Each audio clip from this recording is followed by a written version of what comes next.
बात करते हैं बनारस की। उत्तर प्रदेश का वाराणसी इस वक्त भीषण गर्मी से जूझ रहा है और इससे राहत के लिए मां गंगा की गोद में एक अनोखा अनुष्ठान किया गया। इंद्रदेव से बारिश की कामना की गई।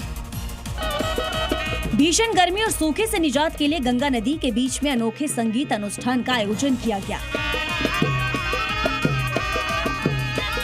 गंगा में खड़े होकर शहनाई वादक पंडित महेंद्र प्रसन्ना और उनके साथी वादकों ने राग मेघ के अलावा उन्होंने बरसों बरसों रे काली बदरिया, झिमिर झिमिर बरसों, इंद्र काशी नगरिया गीत पर भी शहनाई बजाकर इंद्रदेव को प्रसन्न करने के लिए अनुष्ठान किया।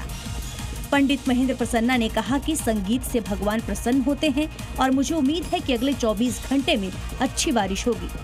इसी बीच राजस्थान से बड़ी खबर, जहां जैसलमेर में आईएसआई का एक एजेंट गिरफ्तार कर लिया गया। जासूसी करने के आरोप में मुश्ताक अली को पकड़ा गया है। 2 साल से पाकिस्तानी हैंडलर्स के संपर्क में था मुश्ताक। बीएसएफ और सेना की गतिविधियों की जानकारी उनके साथ साझा करता था, फोटोज वीडियो शेयर कर रहा था। अब गिरफ्त में है, अब इससे पूछताछ की जाएगी। तो पाकिस्तानी हैंडलर्स तक फोटोज, वीडियोस और यहाँ की जानकारियां पाकिस्तान पहुंचा रहा था ये व्यक्ति। उधर गुजरात के बेट द्वारका में आस्था का सैलाब उमड़ पड़ा है। पिछले 1 महीने में श्रद्धालुओं की संख्या और दान ने सारे रिकॉर्ड तोड़ दिए। द्वारकाधीश मंदिर में पुरुषोत्तम मास के दौरान आस्था का सैलाब उमड़ पड़ा।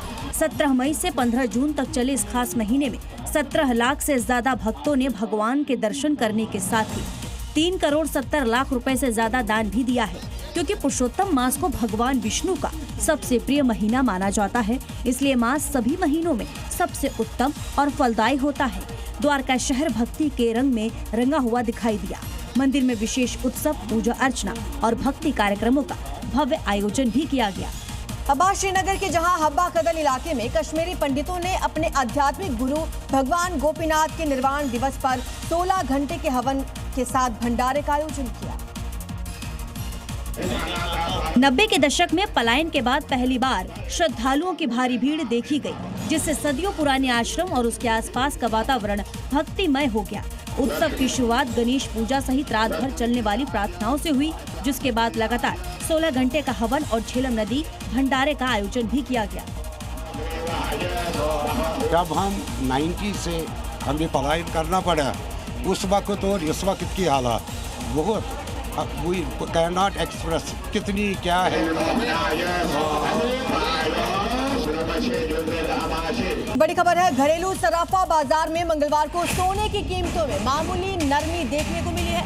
24 कैरेट सोना अब 200 रुपए सस्ता हो गया है। 1,59,200 रुपए प्रति 10 ग्राम पर पहुंच गया है सोना। जबकि चांदी की बात करें तो इसका दाम 2,60,700 रुपए प्रति किलोग्राम पर पहुंच चुका है।